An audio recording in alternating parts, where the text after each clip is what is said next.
उस वेद घोष करने के लिए शादनगर पाठशाला विद्यार्थियों को आमंत्रण करूंगा। आप आवे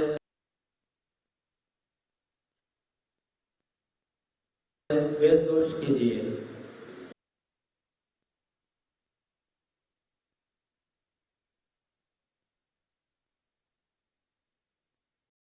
श्री गणेश शारदान् पंचाक्षरमनोपमान् पंचसूत्रकृतो वन्दे पंचाचार्यान् जगद्गुरोन् विश्वेशलिङ्गसम्भूतं विश्वविद्याविभोदकं विश्ववन्द्यं सदा वन्दे विश्वाराध्यं जगद्गुरोन् कृपाकरं जगद्गुरुं ज्ञानसिंहासनेश्वरं श्रीकरं चन्द्रशेखरं वन्दे द्वितीयरेणुकं।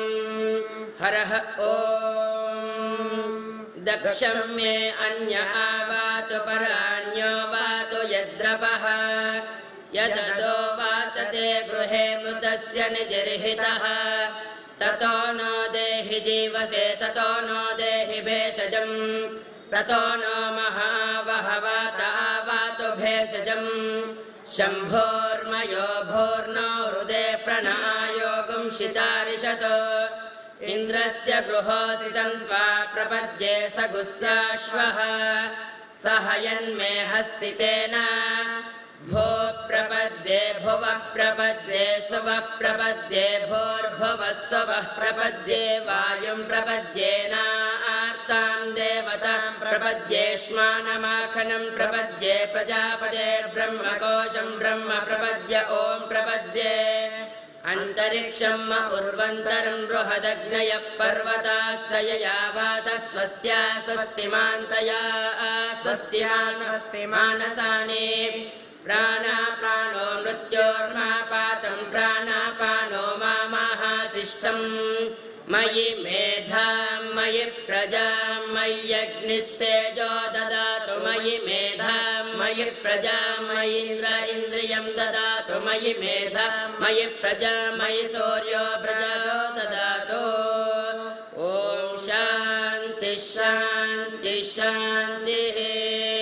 ॐ सहना भवतु सहनो भुनक्तु सह वीर्यं करवावहै तेजस्विनावधीतमस्तु मा विद्विषावहै।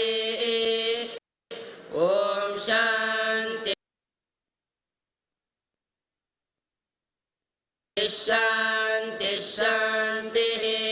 श्रीमज्जगद्गुरु पंचाचार्य महाराज की श्रीमज्जगद्गुरु विश्वेश्वर शिवाचार्य महाराज की श्रीमज्जगद्गुरु डॉक्टर चंद्रशेखर शिवाचार्य महाराज की जय मंगलम जय नमः पार्वती पतये शिव हर हर महादेव हर।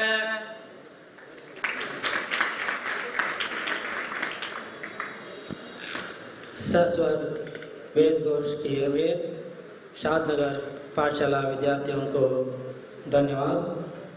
अभी श्री सिद्धांत शिखामणि का मंगलाचरण करने के लिए श्रीमती शारदा चांगला मौसी को आमंत्रण करूंगा।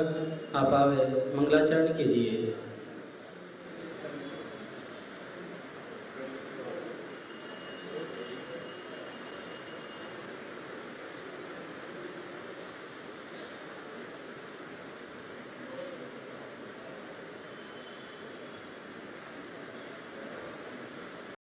श्री जगद्गुरु विश्वाराध्य शिवाचार्य महाराज की जय। श्री जगद्गुरु विश्वेश्वर शिवाचार्य महाराज की जय। श्री जगद्गुरु डॉक्टर चंद्रशेखर शिवाचार्य महाराज की जय। काशी विश्वनाथ अन्नपूर्णा विशालाक्षी माता की जय। गंगा मैया की जय। सांब जय नमः पार्वते पते शिव हर हर महादेव। अत शिवस्तुति त्रैलोक्य संपदा लेख्य समुल्लेखन भित्तये सच्चिदानंद रूपाय शिवाय ब्रह्मणे नमः। ब्रह्मेति व्यपदेशस्य विषयं यं प्रचक्षते वेदान्तिनो जगन्मूलम् तं नमामि परं शिवम्। यशोर्मे बुद्बुदाभासः षट्त्रिंशत्तत्त्वसञ्चयः निर्मलं शिवनामानं तं वन्दे चिन्महोदधिम्।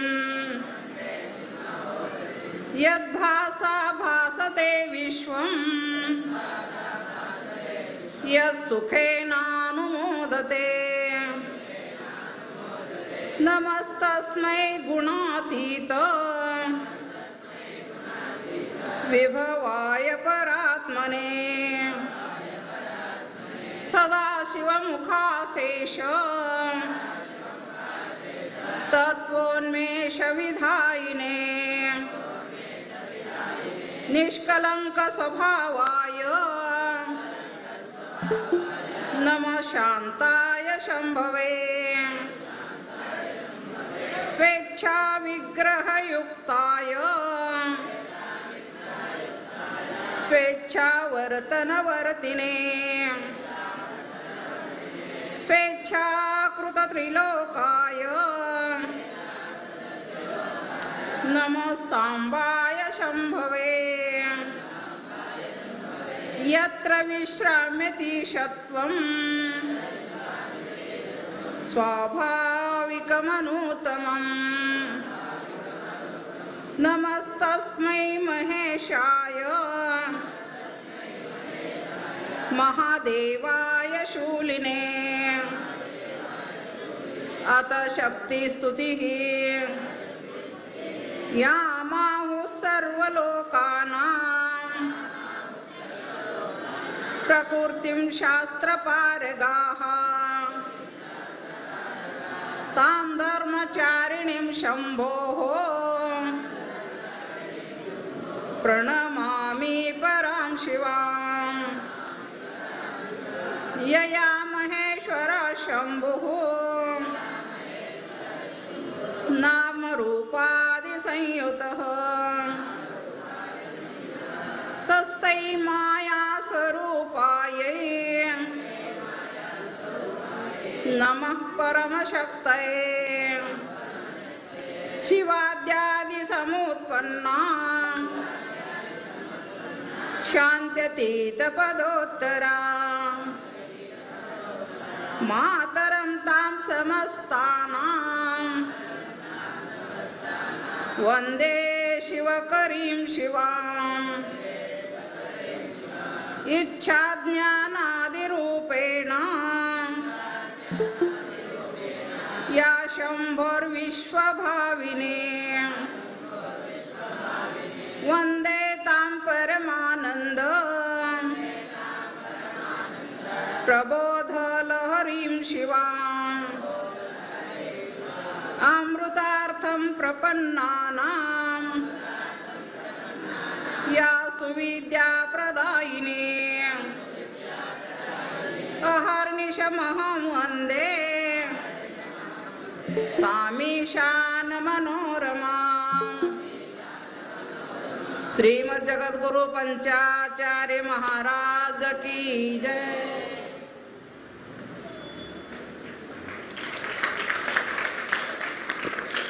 सुंदर रूप से शिवस्तुति शक्ति स्तुति बोले हुए श्रीमती शारदा चांगले मौसी को धन्यवाद। अभी ಶ್ರೀ ಬಿಸ್ನಳ್ಳಿ ಪಾಠಶಾಲೆಯಿಂದ ಬಂದಂಥ ವೇದಮೂರ್ತಿ ಸಿದ್ಧಲಿಂಗ ಅವರು ಬಂದು ತಮ್ಮ ಮನೋಗತವನ್ನು ವ್ಯಕ್ತ ಮಾಡಬೇಕು. ಶ್ರೀ ಗುರುಭ್ಯೋ ನಮಃ. ಪಂಚಾನನ ಮುಖೋದ್ಭೂತಾನ್ ಪಂಚಾಕ್ಷರಮನುಪಮಾನ್ ಪಂಚಸೂತ್ರಕೃತೋ ವಂದೇ ಪಂಚಾಚಾರ್ಯಾನ್ ಜಗದ್ಗುರುನ್. ಪ್ರಥಮದಲ್ಲಿ ಶ್ರೀಮದ್ ಕಾಶಿ ಜ್ಞಾನ ಸಿಂಹಾಸನಾಧೀಶ್ವರ ಶ್ರೀ ಶ್ರೀ ಶ್ರೀ ಅಷ್ಟೋತ್ತರ ಸಹಸ್ರ ಜಗದ್ಗುರು ಡಾಕ್ಟರ್ ಚಂದ್ರಶೇಖರ ಶಿವಾಚಾರ್ಯ ಮಹಾಸ್ವಾಮೀಜಿಯವರ ಅಡಿದಾವರಿಗೆ ಅಡಿಮಸ್ತಕನಾಗುತ್ತಾ ಪರಮ ಪೂಜ್ಯ ಶ್ರೀ ಶಟಸ್ಥಲ ಬ್ರಹ್ಮ ಡಾಕ್ಟರ್ ಮಲ್ಲಿಕಾರ್ಜುನ ಶಿವಾಚಾರ್ಯ ಮಹಾಸ್ವಾಮಿಯನ್ನ ಮನದಲ್ಲಿ ನೆನೆದು ಹಾಗೂ ಕ್ಷೇತ್ರ ನಾಯಕನಾಗಿರ್ತಕ್ಕಂಥ ಶ್ರೀ ಮಹಾವಿಶ್ವನಾಥ ಮಹಾಸ್ವಾಮಿಯನ್ನ ಮನದಲ್ಲಿ ನೆನೆದು ಹಾಗೂ ಕಾಶಿಪೀಠದ ಎಲ್ಲ ಸದ್ಭಕ್ತರಿಗೆ ಎನ್ನ ಶರಣಾರ್ಥಿಗಳು. ಗುರು ಎಂದರೆ ವ್ಯಕ್ತಿಯಲ್ಲ, ಅದೊಂದು ಶಕ್ತಿ. ಗುರು ಎಂದರೆ ಒಂದು ವ್ಯಕ್ತಿಯಲ್ಲ, ಅದೊಂದು ಶಕ್ತಿ.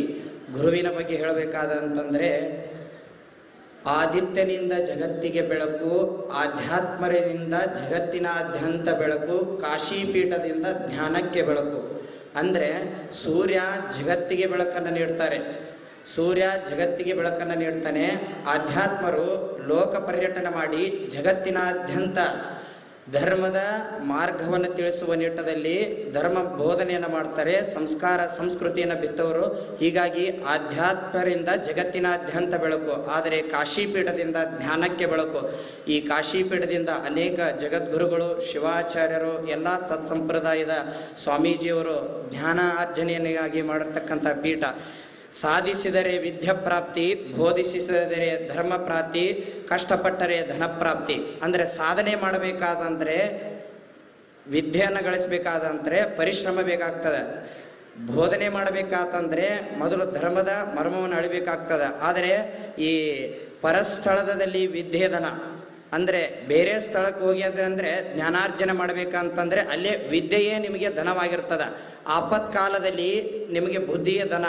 ಅಂದರೆ ಯಾವುದಾದರೂ ಒಂದು ಸನ್ನಿವೇಶದಲ್ಲಿ ಸಂಗ್ರಹವಾಗಿ ನಿಲ್ಕೊಂಡಿರ್ತಾಗ ಅವಾಗ ಅಲ್ಲಿ ನಿಮ್ಮ ಬುದ್ಧಿಯನ್ನು ಕಾಪಾಡ್ತದೆ. ಹೀಗಾಗಿ ಪರಲೋಕದಲ್ಲಿ ಧರ್ಮವೇ ಧನ. ಹೀಗಾಗಿ ಪ್ರಪಂಚದಲ್ಲಿ ಬಂದು ಹೋಗದೇ ಇರುವುದು ಯಾವುದಾದ್ರು ಇದ್ದರೆ ಅದು ವಿದ್ಯೆ.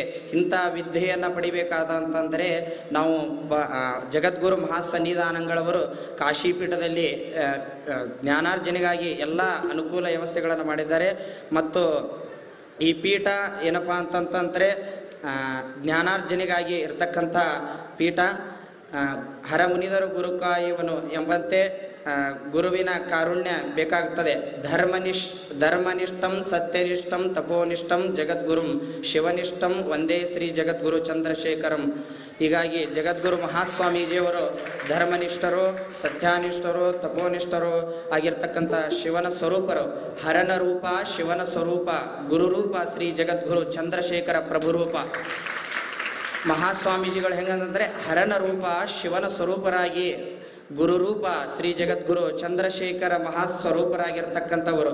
ಮತ್ತು ಏನಪ್ಪ ಅಂತಂತಂದರೆ ವೀರಶೈವ ಧರ್ಮ ಶ್ರೀ ಸಿದ್ಧಾಂತ ಶಿಖಾಮಣದಲ್ಲಿ ಪರಮೇಶ್ವರ ಆಗಮದಲ್ಲಿ ಬರ್ತಕ್ಕಂಥದ್ದು. ಅಷ್ಟಾವರಣವೇ ಅಂಗವಾಗಿ, ಪಂಚಾಚಾರವೇ ಪ್ರಾಣವಾಗಿ, ಶಟಸ್ಥಲವಾಗಿ ಆತ್ಮವಾಗಿಸಿಕೊಳ್ಳುವನೇ ವೀರಶೈವ. ಅವು ಅಷ್ಟಾವರಣಗಳು ಯಾವುವಂದರೆ ಗುರು, ಲಿಂಗ, ಜಂಗಮ, ಪಾದೋದಕ, ಪ್ರಸಾದ, ವಿಭೂತಿ, ರುದ್ರಾಕ್ಷಿ, ಮಂತ್ರ ಮತ್ತು ಪಂಚಾಚಾರ.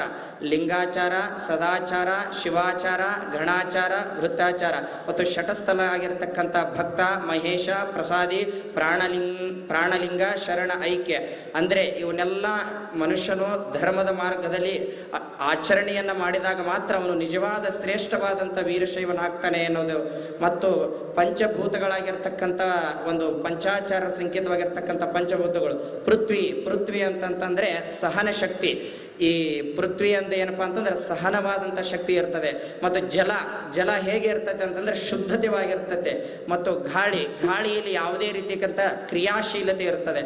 ಮತ್ತು ಅಗ್ನಿ ಭೇದವಿಲ್ಲದೆ ಕರ್ತವ್ಯ ಮಾಡ್ತದೆ. ಯಾವುದನ್ನು ಕಟ್ಟಿಗೆ ಹಾಕಿದರೂ ಕೂಡ ಅದು ಸುಡುವಂಥ ಶಕ್ತಿ ಇರುತ್ತದೆ. ಹಾಗಾಗಿ ಭೇದವಿಲ್ಲದ ಕರ್ತವ್ಯ ಮಾಡುವುದು. ಆಕಾಶ ಅಂತಂದರೆ ಏನು, ವಿಶಾಲವಾದ ಮನೋಭಾವನ ಹೊಂದಿರತಕ್ಕಂಥದ್ದು. ಹೀಗಾಗಿ ಪಂಚಭೂತಗಳು ಬಹಳ ಮನುಷ್ಯನಿಗೆ ಒಳ್ಳೆಯ ರೀತಿಯ ಮಾರ್ಗವನ್ನು ನೀಡಿಸುವಲ್ಲಿ. ಮತ್ತು ಸಾಧನೆಗೆ ಸಮಾಧಾನ ಬೇಕು, ಸಾಧನೆಯ ಮಾರ್ಗದಲ್ಲಿ ತಾಳ್ಮೆ ಬೇಕು.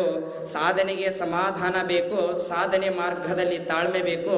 ಸಾಧಿಸುವ ಕಾರ್ಯದಲ್ಲಿ ಶಾಂತಿ ಬೇಕು, ಸಾಧಿಸುವ ಕಾರ್ಯದಲ್ಲಿ ಶಾಂತಿ ಬೇಕು.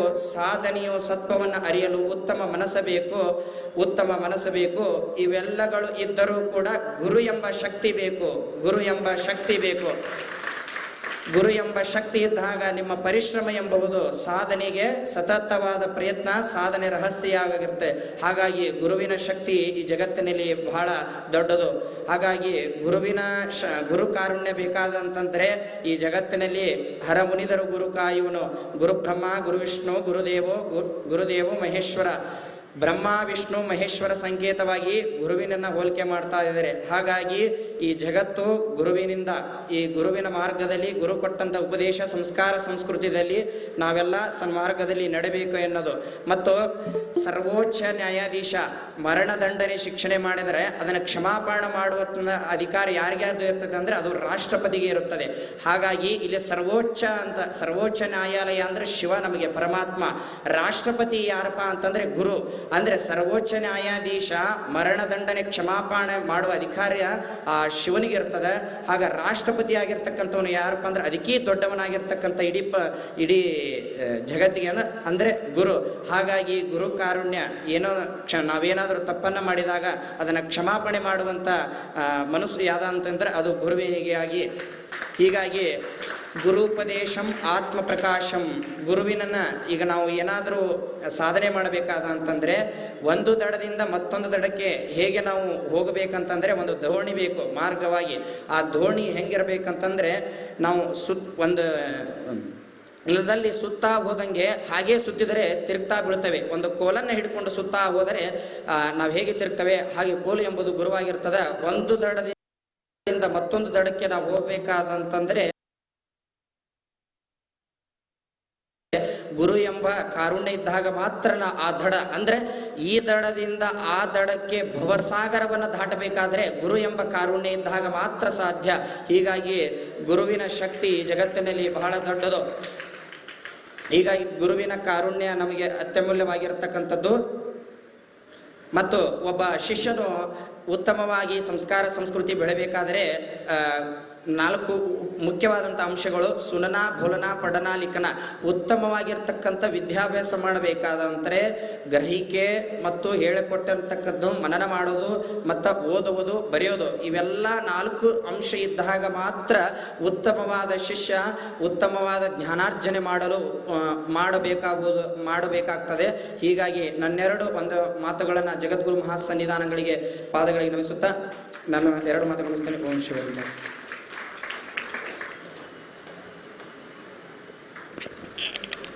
ಸಿದ್ಧಾಂತ ಶಿಖಾಮಣಿ ಪ್ರವಚನ ಈ ಪಿಂಡಸ್ಥಳ, ಪಿಂಡ ಜ್ಞಾನಸ್ಥಳ, ಸಂಸಾರ ಹೇಯಸ್ಥಳ, ಈಗ ಗುರು ಕಾರುಣ್ಯ ಸ್ಥಳ ಮಠ ಬಂದು ನಿಂತ್ಕೊಂಡಿದೆ. ವಿಶೇಷವಾಗಿ ಇವತ್ತು ನಮ್ಮ ವೇದಮೂರ್ತಿ ಸಿದ್ಧಲಿಂಗ ಅವರು ಗುರುವಿನ ಮಹತ್ವದ ಬಗ್ಗೆ ತಮ್ಮ ವಿಶೇಷ ಪ್ರವಚನ ಮುಖಾಂತರ ನಮಗೆಲ್ಲ ತಿಳಿಸಿಕೊಟ್ಟಿದ್ದಾರೆ. ಅವರಿಗೆ ತುಂಬ ಹೃದಯದ ಧನ್ಯವಾದಗಳು. ಇದೇ ರೀತಿ ನೀವು ಪ್ರಯತ್ನ ಮಾಡಿದರೆ ಮುಂದೆ ಒಂದು ದೊಡ್ಡ ಪ್ರವಚನಕಾರರಾಗಿ ಪರಿವರ್ತನೆ ಆಗ್ತೀರಿ. ನಿಮಗೆ ಇದೇ ರೀತಿ ಮಹಾಸನ್ನಿಧಿಯವರ ಆಶೀರ್ವಾದ ಇರಲಿ, ಉತ್ತರೋತ್ತರ ಅಭಿವೃದ್ಧಿಯನ್ನು ಹೊಂದಿ ಅಂತೇಳಿ ಭಗವಂತನಲ್ಲಿ ಕೇಳ್ತಾ, ಈಗ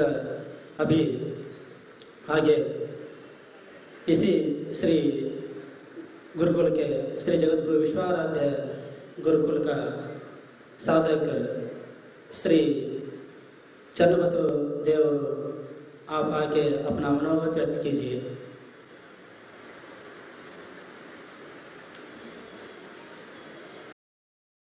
हर ओम. सिद्ध सद्गुरुपादाब्जं जननी जनकौ तथा तत्वोपदेशकर्तारं नत्वा भक्तिपुरस्सरं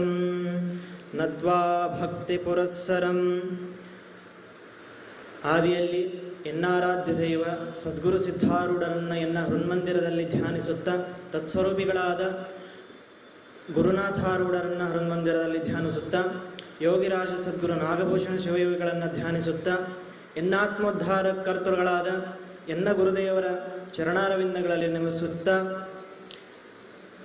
ಜಗದ್ಗುರು ಆದಿ ರೇಣುಕಾಚಾರ್ಯರನ್ನು ವಂದಿಸುತ್ತಾ ಕಾಶಿಯ ಜ್ಞಾನ ಸಿಂಹಾಸನದ ಮೂಲ ಪುರುಷರಾದ ಜಗದ್ಗುರು ವಿಶ್ವಾರಾಧ್ಯರನ್ನು ಎನ್ನ ಹೃನ್ಮಂದಿರದಲ್ಲಿ ಧ್ಯಾನಿಸುತ್ತಾ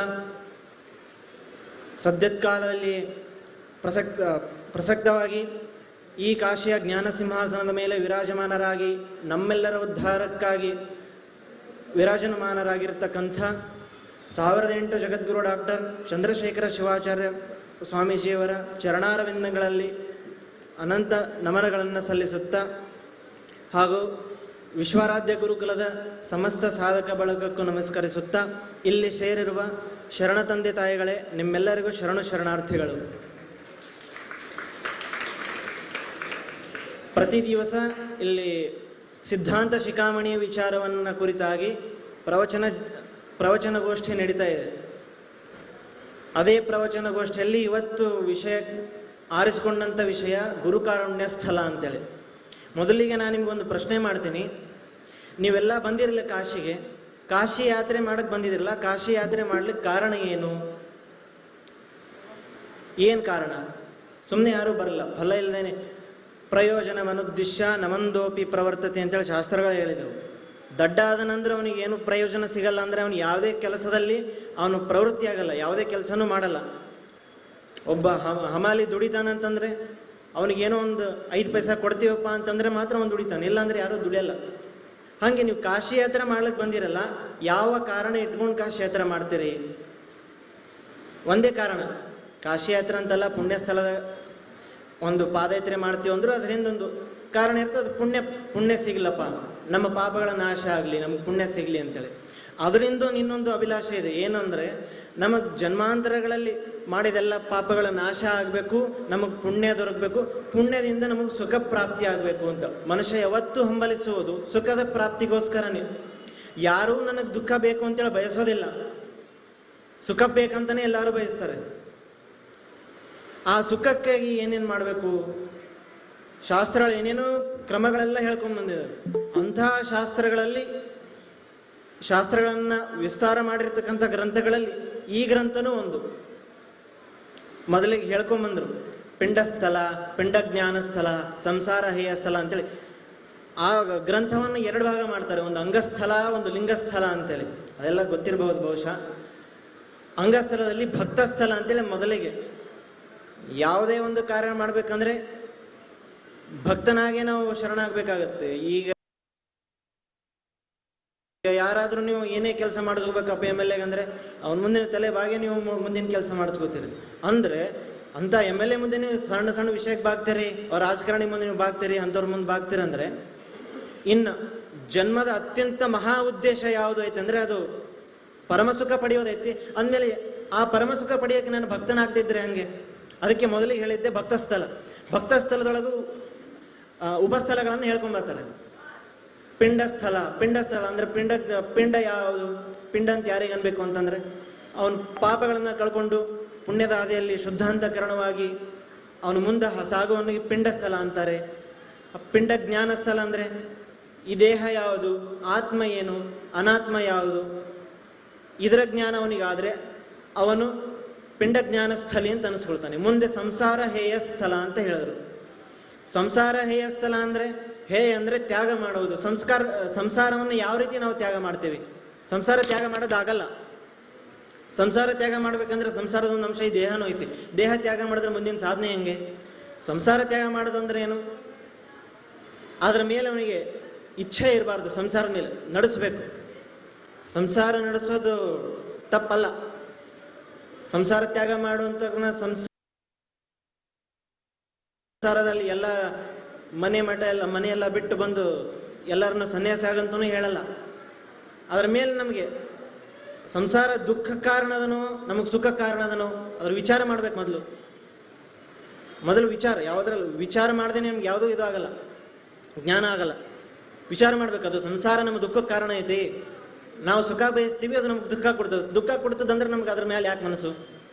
ಆದರೆ ಅದಕ್ಕೆ ಬಿಟ್ಟರೆ ಆಧಾರನೂ ಇಲ್ಲ. ನಮಗೆ ಸಂಸಾರ ಬೇಕು. ನಮ್ಮ ಸಾಧನೆಗೆ ಎಲ್ಲದಕ್ಕೂ ಸಂಸಾರ ಬೇಕು. ಸಂಸಾರ ಸ್ಥಳ ಹೇಳಿ ಕೊನೆಗೆ ಒಂದು ಮಾತು ಹೇಳಿದ್ರು, ವಿವೇಕಿನೋ ವಿರಕ್ತಸ್ಯ ಆತ್ಮರಾಗಿಣಃ ಸಂಸಾರ ದುಃಖ ವಿಚ್ಛೇದ ಹೇತು ಬುದ್ಧಿ ಪ್ರವರ್ತತೆ ಅಂತೇಳಿ. ಅಂತಹ ಸಂಸಾರದ ದುಃಖ ನಾವು ಕಳ್ಕೋಬೇಕು ಅಂತಕ್ಕಂಥ ಬುದ್ಧಿ ಯಾರಿಗೆ ಉಂಟಾಗ್ತದೆ ಅಂತೇಳಿ ಆ ಸಂಸಾರ ಹೇಯ ಸ್ಥಳದ ಕೊನೆಗೆ ಒಂದು ಶ್ಲೋಕದಲ್ಲಿ ಹೇಳ್ತಾರೆ. ಅವನು ವಿವೇಕಿ ಆಗಿರಬೇಕು, ಅವನು ವಿರಾಗಿ ಆಗಿರಬೇಕು.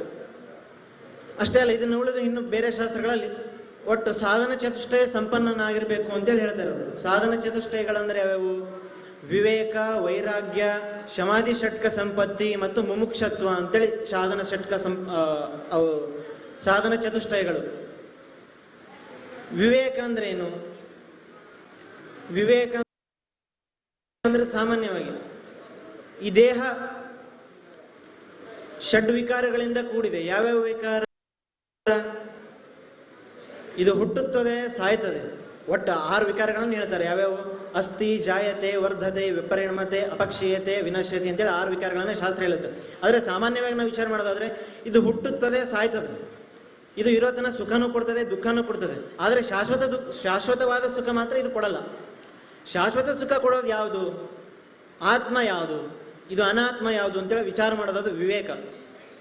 ವೈರಾಗ್ಯ ಅಂದ್ರೆ ಇದರ ಮೇಲೆ ಬರ್ತಕ್ಕಂಥ ತ್ಯಾಗ ಭಾವನೆ, ಅದು ವೈರಾಗ್ಯ. ಇನ್ನು ಶಮ, ದಮ, ಉಪರಮ, ತಿತಿಕ್ಷಾ, ಶ್ರದ್ಧಾ, ಸಮಾಧಾನ ಅಂತೇಳಿ ಮುಂದ ಆ ಶಮಾಧಿ ಷಟ್ಕಗಳನ್ನು ಹೇಳ್ತಾರೆ. ಆಮೇಲೆ ನಾನು ಈ ದುಃಖವನ್ನ ಬಿಟ್ಟು, ಅಲ್ಪ ಸುಖವನ್ನ ಬಿಟ್ಟು ಸಂಪೂರ್ಣವಾಗಿ ಪರಮ ಸುಖವನ್ನ ಪಡಿಬೇಕು ಅಂತೇಳಿ ಹೇಳಿರ್ತಕ್ಕಂಥದ್ದು. ಆ ಪರಮ ಸುಖವನ್ನು ಪಡಿಬೇಕಂತ, ಪರಮ ಸುಖ ಅಂದ್ರೆ ಮೋಕ್ಷ, ಆ ಮೋಕ್ಷವನ್ನು ಪಡಿಬೇಕಂತ ಇಚ್ಛೆ ಇರೋದು ಅದು ಮುಮುಕ್ಷತ್ವ ಅಂತೇಳಿ. ಮೋಕ್ತುಂ ಇಚ್ಛಾ ಮುಮುಕ್ಷುತ ಅಂತೇಳಿ ಹೇಳ್ತಾರೆ ಶಾಸ್ತ್ರದಲ್ಲಿ. ಅಂದ್ರೆ ನಾನು ಮುಕ್ತನಾಗಬೇಕು ಅನ್ನತಕ್ಕಂಥ ಬಯಕೆಯನ್ನು ಇಟ್ಕೊಳ್ಳೋದು ಮುಮುಕ್ಷುತ. ಈ 4 ಅಂಶಗಳನ್ನು ಇಟ್ಕೊಂಡು ಮುಂದೆ ಹೋಗ್ತಕ್ಕಂಥ ಸ್ಥಾನನೇ ಅದು ಗುರು. ಜಗತ್ತಿನಲ್ಲಿ ತ್ರಾತ ಅಂದ್ರೆ ಒಬ್ನೇ, ಅದು ಗುರು. ಅದು ಗುರುವಿನ ರೂಪದಲ್ಲಾದರೂ ಇರ್ಬೋದು, ಕೆಲವೊಬ್ಬರಿಗೆ ತಾಯಿ ರೂಪದಲ್ಲಾಗಿದೆ, ತಂದೆ ರೂಪದಲ್ಲಾಗಿದೆ, ಮಿತ್ರ ರೂಪದಲ್ಲೂ ಗುರು ದೊರಕಿದ್ದಾನೆ. ಆದರೆ ಆ ಗುರುವಿಗೆ ಸಡನ್ ಆಗಿ ಹೋದ ತಕ್ಷಣ ಅವರು ಕರುಣೆ ಆಗಿಲ್ಲ ಅಂದ ತಕ್ಷಣ ಗುರುವಿನ ತ್ಯಾಗ ಮಾಡೋದಲ್ಲ. ಗುರುವಿನ ಕರುಣೆಯನ್ನು ಪಡಿಬೇಕು ಅಂತಾನೆ ಈಗ ಹೇಳ್ತಿರೋದು. ಆ ಗುರುವಿನ ಲಕ್ಷಣಗಳನ್ನು ಹೇಳ್ಕೊಂಡ್ ಬರ್ತಾರೆ.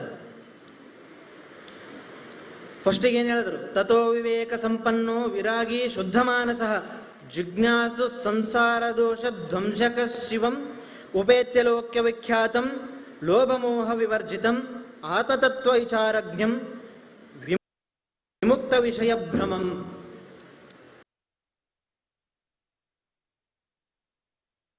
ಗುರುಕಾರುಣ್ಯ ಸ್ಥಳದ ಆದಿಯೊಳಗೆ ಹೇಳಿದ್ರೆ ಇದನ್ನ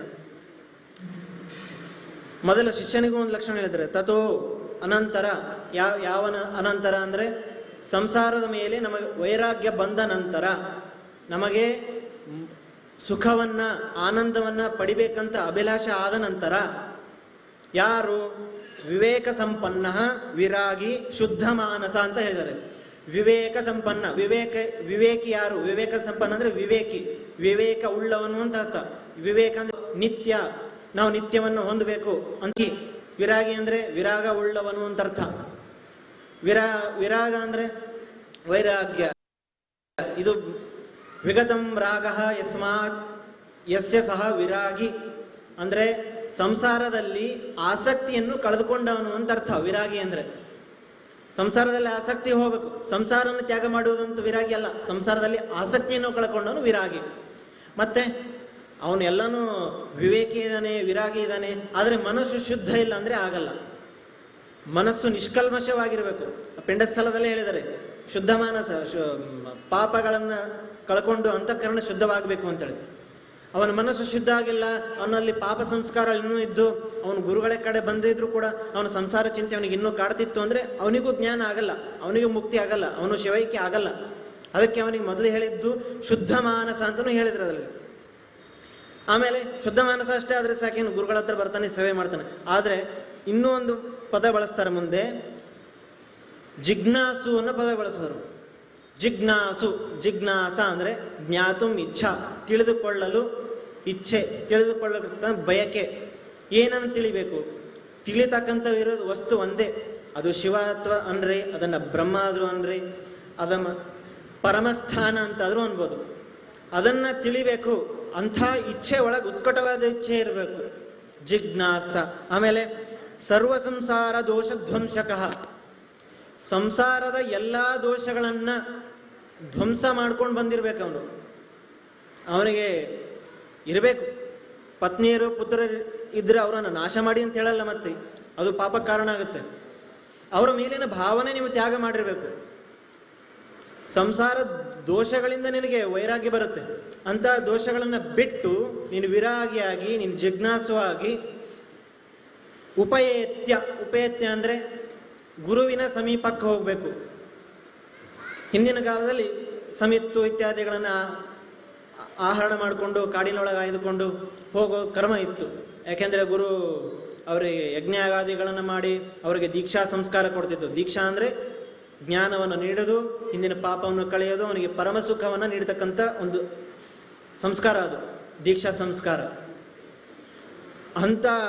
ಮುಂದೆ ಗುರುವಿನ ಬಗ್ಗೆ ಹೇಳ್ತಾರೆ, ಲೋಕವಿಖ್ಯಾತ, ಜಗತ್ತಿನಲ್ಲಿ ಎಲ್ಲ ಕಡೆಗೂ ಅವನ ಹೆಸರು ಕೇಳಬೇಕು. ಸುಮ್ಮನೆ ಇವತ್ತು ಕೆಟ್ಟ ಕೆಲಸ ಮಾಡಿದವ್ರ ಹೆಸರು ಕೇಳಿಸುತ್ತೆ, ಹಂಗೆ ಕೆಟ್ಟ ಕೆಲಸ ಅಲ್ಲ. ಅವನ ಜ್ಞಾನದಿಂದ, ಆ ಗುರು ತನ್ನ ಜ್ಞಾನದಿಂದ ಬೆಳಗಿರಬೇಕು ಜಗತ್ತಿಗೆ, ತನ್ನ ಅಂತರ್ಯದ ಶಕ್ತಿಯಿಂದ ಬೆಳಗಿರಬೇಕು, ತನ್ನ ಶಕ್ತಿ ಪ್ರಭಾವ ಲೋಕಕ್ಕೆ ಗೊತ್ತಾಗಿರಬೇಕು. ಅಂಥ ಗುರು ಅವನಾಗಿರಬೇಕು. ಹಾಗಾದರೆ ಕೆಲವೊಬ್ಬರು ಋಷಿಗಳಿರ್ತಾರೆ, ಅವರು ಕಾಡುಗಳಲ್ಲೇ ಇರ್ತಾರೆ, ಅವರು ವಿಖ್ಯಾತರಲ್ಲ. ಏನಂದ್ರೆ ಅವರು ವಿಖ್ಯಾತರು, ಆದರೆ ಲೋಕದ ದೃಷ್ಟಿಗೆ ಅವರು ಬಿದ್ದಿರಲ್ಲ, ಅದಕ್ಕೆ ಅವರು ನಮಗೆ ಗೊತ್ತಾಗಿರಲ್ಲ ಅಂತ. ಮುಂದೆ ಲೋಭ ಮೋಹ ವಿವರ್ಜಿತ, ಇದು ಗುರುವಿನ ಲಕ್ಷಣ ಹೇಳ್ತಿದ್ದಾರೆ. ಲೋಭ, ನನ್ನ ಅಪೇಕ್ಷೆ ಬುದ್ಧಿಯನ್ನು ಗುರುವಿನಲ್ಲಿ ಮೊದಲು ಇರಬಾರ್ದು. ಆಮೇಲೆ ಸಂಸಾರದ ಮೇಲೆ ವ್ಯಾಮೋಹ ಇರಬಾರ್ದು. ಈ ಲೋಭ ಮೋಹಗಳನ್ನು ಕಳೆದುಕೊಂಡಂಥ ಗುರು ಅವನಾಗಿರ್ಬೇಕು. ಗುರುವಿನ ಲಕ್ಷಣನೂ ಹೇಳ್ತಿದ್ದಾರೆ, ಎಂಥ ಗುರುವಿಗೆ ನಾವು ಶರಣಾಗತರಾಗಬೇಕು ಅಂತೇಳಿ.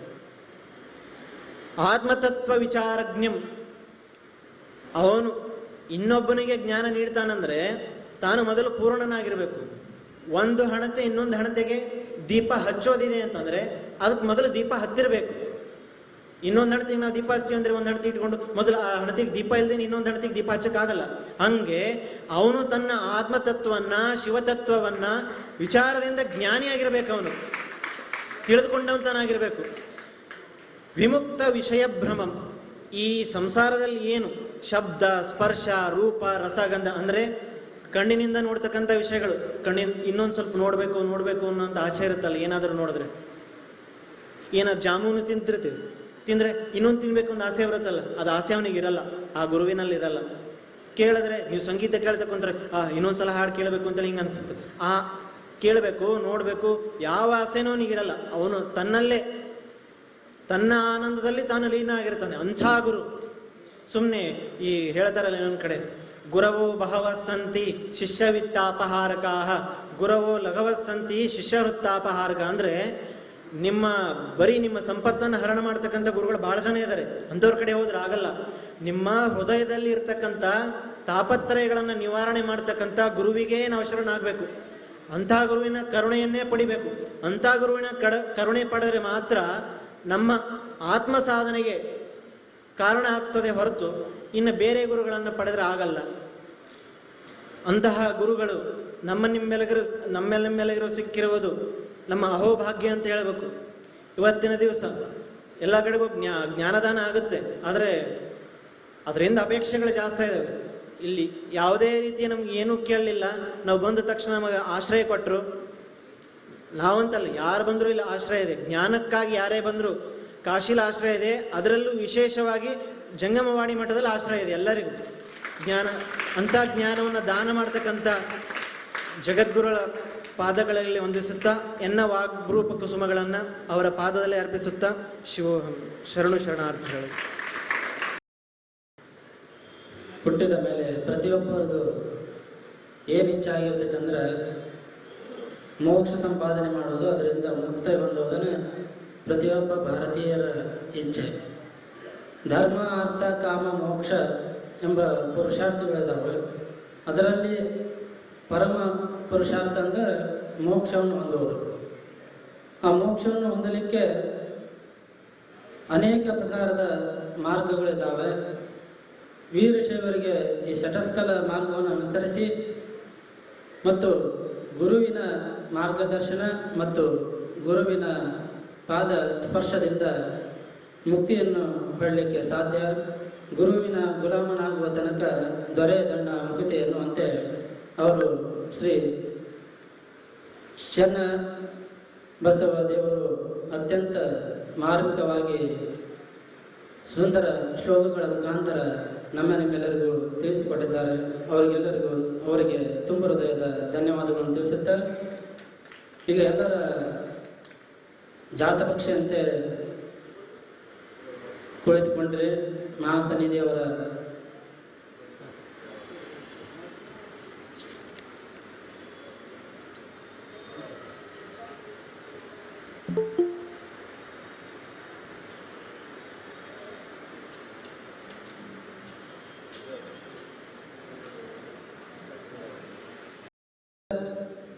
ಶ್ರೀಮತಿ ಭಾಗ್ಯಮ್ಮ ತಿಪ್ಪೇಸ್ವಾಮಿ ಬೆಂಗಳೂರು ಇವರು ಸಂಪೂರ್ಣ ಸೇವೆಯನ್ನು ಮಾಡಿದ್ದಾರೆ. ಇವರ ಪರವಾಗಿ ಡಾಕ್ಟರ್ CU ಉಮಾದೇವಿಯವರು ಬಂದು ಮಹಾಸನ್ನಿಧಿಯವರಿಂದ ಆಶೀರ್ವಾದವನ್ನು ಪಡೆದುಕೊಳ್ಬೇಕು.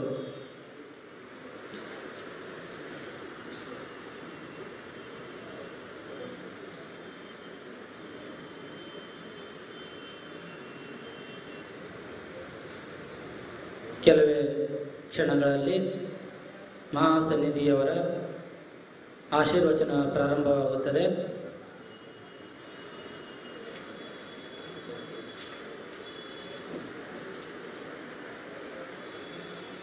ಜಯ ಮಂಗಲಂ ಜಯ ನಮಃ ಪಾರ್ವತಿ ಪತಯೇ ಶಿವ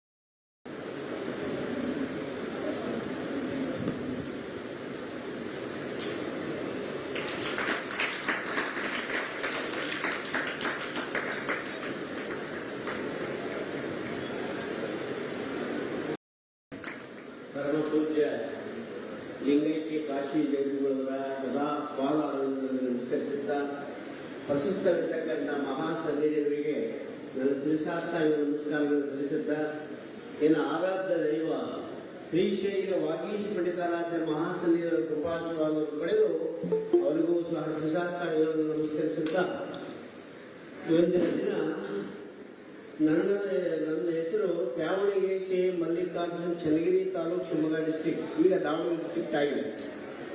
ಕಾಶಿ ಕ್ಷೇತ್ರದ ಮಹಿಮೆ ಇಲ್ಲಿ ತನಕ ಗುರುಕಾರಣ್ಯದಲ್ಲೇ ಬಹಳ ಚೆನ್ನಾಗಿ ಹೇಳಿದರು.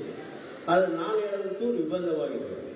ಏನಪ್ಪಾ ಕಾಶಿ ಕ್ಷೇತ್ರದ ಮಹಿಮೆ ಏನು, ಕಾಶಿ ಕ್ಷೇತ್ರಕ್ಕೆ ಯಾಕೆ ಬರಬೇಕು, ಅವನಿಗೆಲ್ಲ ಸಾವು ಬಂದ್ಬಿಟ್ಟಿದೆಪ್ಪ, ಕಾಶಿ ಕ್ಷೇತ್ರಕ್ಕೆ ಹೋದ್ರೆ ಅವನಿಗೆ ಮುಗಿತ ಆಯುಷು ಅಂತಕ್ಕಂಥ ಒಂದು ನಾವು ಸಣ್ಣದಿಂದ ಕೇಳ್ತಾ ಇದ್ದೀವಿ. ಇದು ಬಹಳ ತಪ್ಪು ಕಲ್ಪನೆ. ಮಹಾಪ್ರಭುವಿನ ಕೃಪೆ ಯಾಗಿದೆ ಅಂತಂದ್ರೆ, ಮತ್ತೊಮ್ಮೆ ಒಂದ್ಸತಿ ಎರಡನೇ ಸತಿ ನಾ ಬಂದಿರೋದು ಕಾಶಿ ಕ್ಷೇತ್ರಕ್ಕೆ. ಒಂದ್ಸತಿ ಕಾಶಿ ಕ್ಷೇತ್ರಕ್ಕೆ ಹೋಗ್ಬೇಕು ಅಂತ ಬಂದೆ. ಮಹಾಸನ್ನಿಧಿಯವರ ಆನಂದವಾಗಿ ಕೂತಿದ್ರು. ಮಹಾಸನ್ನಿಧಿಯವರ ಹತ್ರ ಹೋದೆ, ಬುದ್ಧಿ ಹೀಗಿದೆ ಅಂತಂದೆ. ನನ್ನ ತಂದೆ ತಾಯಿ ಹೆಸರ ಮೇಲೆ ಒಂದು ರೂಮ್ ಕಟ್ಸ್ಕೊಡ್ಬೇಕು ಬುದ್ಧಿ, ಅನ್ನದಾನಕ್ಕೆ ಕೊಡ್ತೀನಿ. ಹೂನಪ್ಪ, ಇಷ್ಟ ಆಯಿತು. ಸರಿದೇವರು ದಾವಣಗೆರೆಗೆ ದಯಮಾಡಿಸಿದಾಗ ನಮ್ಮ ಪರಮೇಶ್ವರಯ್ಯನವ್ರ ಮನೆಯಲ್ಲಿ ಪೂಜೆ ಸಲ್ಲಿಸಿದ್ರು. ಆವಾಗ ಮಾತ್ರ ನಾವು ಹೋಗಿ ಲಿಂಗ ತಗೊಂಡ್ವಿ, ಅಷ್ಟೇ ನಮಗೆ ಅವ್ರ ಪರಿಚಯ ಆಗಿತ್ತು. ಇವತ್ತು ಮಹಾಸನ್ನಿಧಿಯವರ ಗುರು ಕಾರಣ್ಯ ಅದರ ಬಗ್ಗೆ ಒಂದು 4 ನುಡಿನ ಮಾಡ್ತಾರೆ.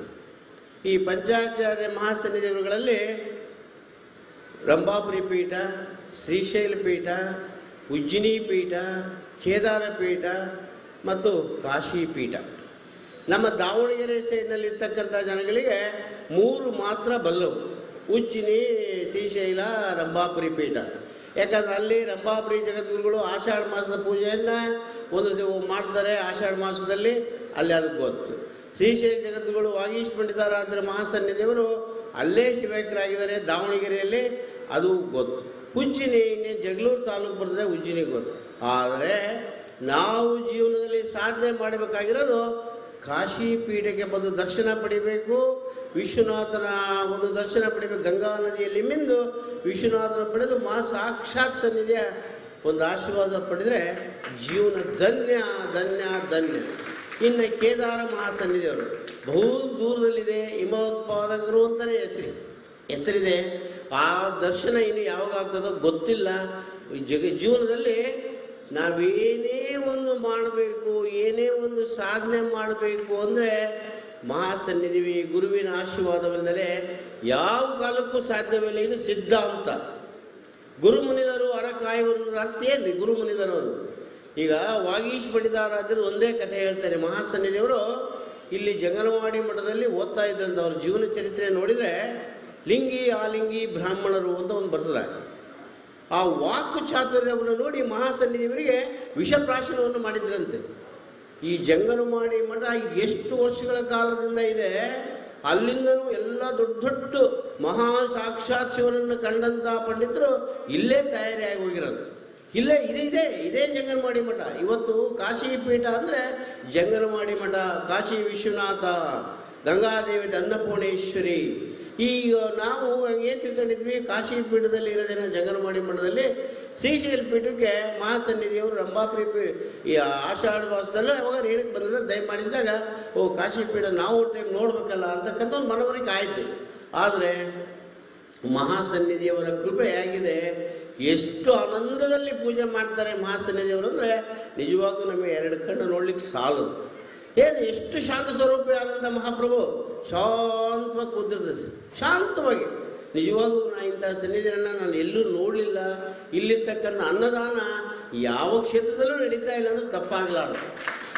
ಸದಾ ನಿರಂತರ ಬೆಳಗ್ಗೆ ತಿಂಡಿ, ಮಧ್ಯಾಹ್ನ ಊಟ, ಮತ್ತು ರಾತ್ರಿ ಊಟ, ಯಾರಪ್ಪ ಏನು ಇಲ್ಲಿ ಎಂದೆಂದೂ ಕೊರತೆ ಆಗಿಲ್ಲ. ಅದು ಉತ್ತಮವಾದ ಭೋಜನ, ಉತ್ತಮವಾಗಿದೆ. ನಮ್ಮ ಮನೆಯಲ್ಲಿ ಊಟ ಮಾಡ್ದಂಗೆ ಆಗ್ತದೆ. ಸಾರ್ವಜನಿಕವಾಗಿ ಎಲ್ಲರೂ ನೋಡಿದರೆ ನೀವೆಲ್ಲರೂ ಇಂಥ ಕ್ಷೇತ್ರದಲ್ಲಿ ಖಂಡಿತವಾಗಿಯೂ ಸಾಧ್ಯ ಇಲ್ಲ. ಅದು ಹೇಗೆ ಸಾಕ್ಷಾತ್ ಶಿವೈಂದ್ಯ ಲಿಂಗೈಕ್ಯ ಮಹಾಪ್ರಭುಗಳು ನಡೆಸಿಕೊಟ್ಟಂಥ ಒಂದು ದಾರಿಯನ್ನು ನಡೆಸ್ಕೊಂಡು ಹೋಗ್ತಿದ್ದಾರೆ. ಅದೇ ಇದಕ್ಕೆ ಕಾಶಿ ಪೀಠದಲ್ಲಿ ಒಂದು ಸಾಕ್ಷಿ. ಇನ್ನು ಸೋಮನ ಕಾಶಿ ಪೀಠದಲ್ಲಿ ಬಂದಾಗ ವಿಶ್ವನಾಥನ ದರ್ಶನ ಪಡೀರಿ, ಗಂಗಾದೇವತೆಯನ್ನು ಪಡೀರಿ ಅಂತೇಳಿ ನಾವು ಜಂಗನವಾಡಿ ಮಠ ಇಡೀ ನಮ್ಮ ಕರ್ನಾಟಕದಲ್ಲಾಗಲಿ ಬೇರೆ ಕಡೆ ಎಲ್ಲರೂ ಬಂದು ಇಲ್ಲೇ ಉಳ್ಕೊಳ್ಳೋದು ಜಂಗನವಾಡಿ ಮಠದಲ್ಲಿ. ಜಂಗನವಾಡಿ ಮಠ ಅಂತ ಹೆಸರು ಯಾಕೆ ಬಂತು?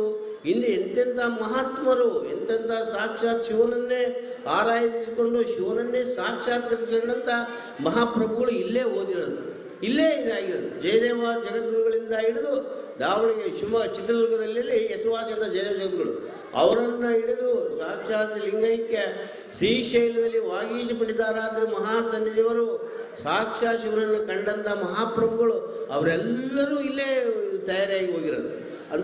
ಇಂಥ ಸುಕ್ಷೇತ್ರದಲ್ಲಿ ನಾನಿವತ್ತು ಧನ್ಯ. ಮಹಾಪ್ರಭುಗಳಲ್ಲಿ ಒಂದು ಅರಿಕೆ ಇಟ್ಟೆ, ಬುದ್ಧಿ ನನ್ನ ತಂದೆ ತಾಯಿ ಹೆಸರಿ ಮೇಲೆ ಒಂದು ಅಪ್ಪಣೆ ಕೊಡಿಸ್ರಿ ಬುದ್ಧಿ, ಒಂದು ರೂಮ್ ಕಟ್ಸ್ಕೊಡಪ್ಪ, ರೂಮ್ ಕಟ್ಸ್ಕೊಟ್ರೆ ಇಷ್ಟ ಆಗ್ತದೆ, ಅನ್ನದಾನಕ್ಕೆ ಇಷ್ಟ ಆಗ್ತದೆ. ಒಂದೇ ಮಾತಿಗೆ ಮಾಸ್ಟರ್ ಆಗಲಿ ಬುದ್ಧಿ ಸನ್ನಿಧಿಯವರಿಗೆ.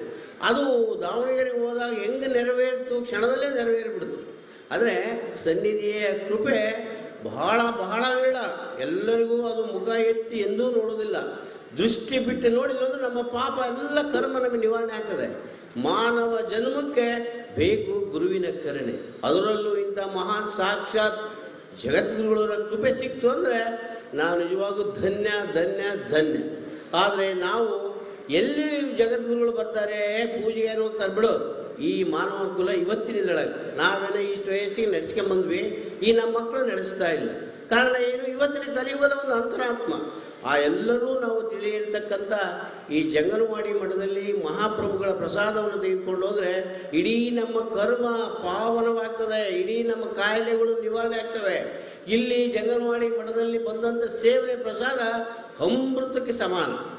ಸತ್ಯವಾದ ಮಾತು ಹೇಳಬೇಕು ಅಂದರೆ ಇಲ್ಲಿ ಎಂತೆಂಥರು ಯಾರ್ಯಾರೋ ಬರ್ತಾರೆ, ಯಾರಿಗೂ ರಿಸ್ಟ್ರಿಕ್ಷನ್ ಇಲ್ಲ, ಯಾರಿಗೂ ಮಾಡಿಲ್ಲ. ನನ್ನ ತಂದೆ ತಾಯಿ ಹೆಸರು ಮೇಲೆ ಒಂದು ರೂಮ್ ಕಟ್ಟಿಸ್ಕೊಟ್ಟೆ. ಇಲ್ಲಿ ಮಹಾಸನ್ನಿಧಿಯವರು ಅಪ್ಪಣೆ ಕೊಟ್ಟರು, ಕೊಡಪ್ಪ ಮಾಡು ಅಂದರು, ಮತ್ತು ಅನ್ನದಾನಕ್ಕೆ ಕೊಡಪ್ಪ ಅಂದರು, ಅದಕ್ಕೂ ನಾನು ಕೊಟ್ಟೆ.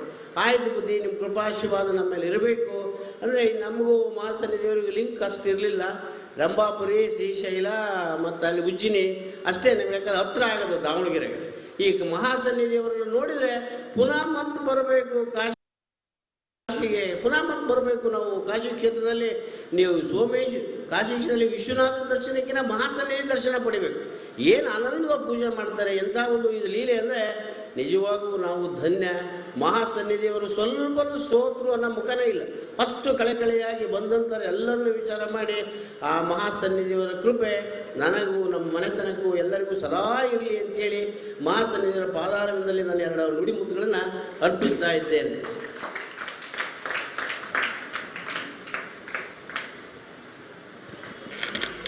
ಕಾಶಿ ವಿಶೇಷವಾಗಿ ಪುರಾತನ ನಗರಿ ಮತ್ತು ವಿದ್ಯಾನಗರಿ. ಅಷ್ಟೇ ಅಲ್ಲ, ಇಲ್ಲಿ ನಿತ್ಯ ಅನ್ನಪೂರ್ಣೇಶ್ವರಿ ಇರ್ತಾರೆ. ಈ ಜಂಗಮವಾಡಿ ಮಠ ದಕ್ಷಿಣದಿಂದ ಯಾರು ಬರಲಿ, ವೀರಶೈವರು ಇತರೆ ಜನ ಬಂದರೆ ಇಲ್ಲಿ ಅಧ್ಯಯನ ಮಾಡಲಿಕ್ಕೆ ಅನಾದಿಕಾಲದಿಂದನೂ ಇಲ್ಲಿ ಅವಕಾಶವನ್ನು ಕೊಡ್ತಾ ಬಂದಿದ್ದಾರೆ. ಅದನ್ನು ಅವರು ತಮ್ಮ ಮನೋಭಾವದಲ್ಲಿ ವ್ಯಕ್ತ ಮಾಡಿದಂಥ ಶ್ರೀ ಮಲ್ಲಿಕಾರ್ಜುನ ಅವರಿಗೆ ತುಂಬ ಧನ್ಯವಾದಗಳು.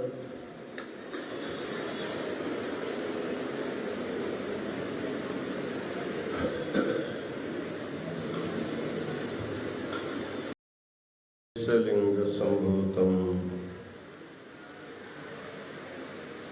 विश्वविद्या विबोधकम विश्ववंद्यम सदा वंदे विश्वाराध्यम जगद्गुरु. काशी ज्ञान सिंहासन के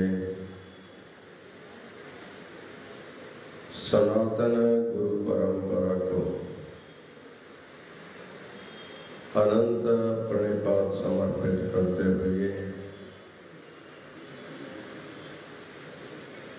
आज के इस धर्म सभा में प्रास्ताविक प्रवचन किए हुए बिसनड़ी गुरुकुल के विद्यार्थी श्री सिद्धलिंग देव, जगत गुरु विश्वाराध्य गुरुकुल के विद्यार्थी श्री चन्नबसव देव, सूत्र संचालन कर रहे सिद्धलिंग देव, बिसनड़ी सियादनगर के पाठशाला के प्राध्यापक और विद्यार्थीगण,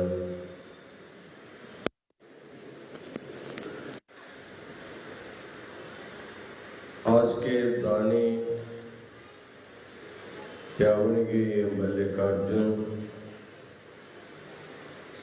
बेंगलोर के श्रीमती भाग्यम्य तिप्पेस्वामी और विविध प्रांतों से आए हुए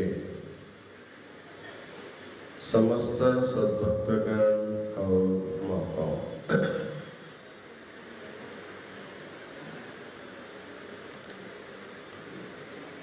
ज्ञान की नगरी काशी में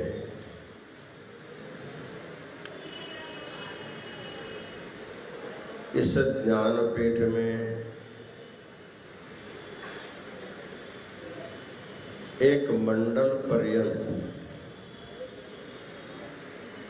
अतिरुद्राभिषेक के महापूजा और संध्याकालीन सत्र में श्री सिद्धांत शिखामणि का आशीर्वचन कार्यक्रम चल रहा है।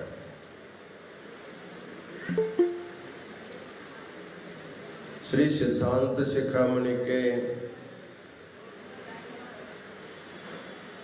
गुरुकारुण्य स्थल के बारे में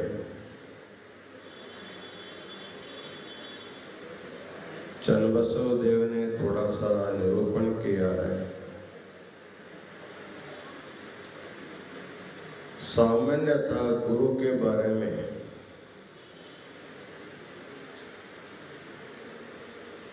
सिद्धलिंग देव ने अपना मनोगत व्यक्त किया।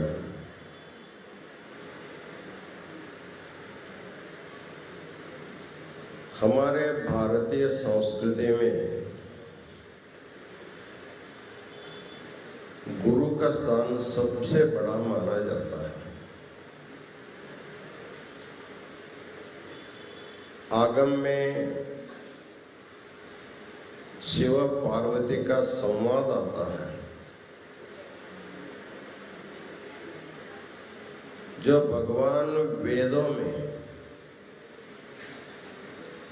अपने निश्वास के साथ जो प्रकट किया था,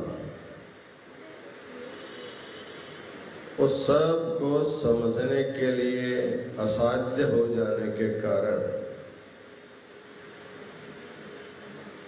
वेदों का सभी विषय आगमों में भगवान ने अपने वैखरी वाणी के द्वारा पार्वती को उपदेश दिया है। आगतम शिवभक्त्रात्तु गतंच गिरिजामुखे मतम श्री वासुदेवेन आगमस्तेन चोच्यते। आगम में 2-3 अक्षर आगम, इन एक एक अक्षर का अर्थ संस्कृत में बताते हैं। आ का अर्थ है आगतम, जो वहां से आया, भगवान शिव से मुख से आया। ग का अर्थ है गतम, गिरिजा के कानों में वो प्रविष्ट किया। म का अर्थ है मतम, वहीं बगल में वासुदेव बैठ कर उसके लिए सम्मति दे रहा था। ऐसा शिव पार्वती का संवादात्मक जो वाङ्मय है उसका नाम आगम कहा जाता है। पार्वती अनेक प्रश्न भगवान शिव को पूछते रहते बीच बीच में। एक बार पार्वती ने पूछा, इस संसार में सबसे श्रेष्ठ कौन है?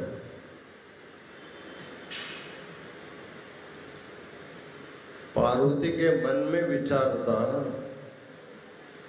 सभी देवों के देव महादेव है, शिव ही है, सबसे श्रेष्ठ वही हो सकता है, उसके अलावा और कौन होगा? इस भाव से उन्होंने पूछा, इस संसार में सबसे बड़ा कौन है? भगवान ने कहा, न गुरोरधिकम न गुरोरधिकम न गुरोरधिकम शिवशासनतः शिवशासनतः शिवशासनतः। भगवान शिव बोलते हैं, ये शिव का शासन है, शिव का आदेश है। इस संसार में सबसे बड़ा गुरु है। पार्वती पूछते, आपसे भी बड़ा है क्या वो? भगवान शिव ने कहा, मुझसे भी बड़े हैं गुरु। इसलिए भगवान शिव के पास जाना होगा या शिव की आराधना करनी होगी, आराधना करना होगा, तो पहले गुरु के पास जा करके आराधना पद्धति को सीखनी पड़ती है। इसलिए कहा गया, सगुरु में वाभिगच्छेत श्रोत्रियम ब्रह्मनिष्ठम समित्पाणि श्रोत्रियम ब्रह्मनिष्ठम। गुरु के पास ही जाना चाहिए। संसारार्थः गुरुम याया, संसारार्थो गुरुम याया। जो संसार के तापों से जो त्रस्त है, इन तापों को दूर करने के लिए प्रत्येक व्यक्ति को अपने गुरु के पास ही जाना पड़ता है। गुरु के पास जाना हो तो क्या लेके जाना?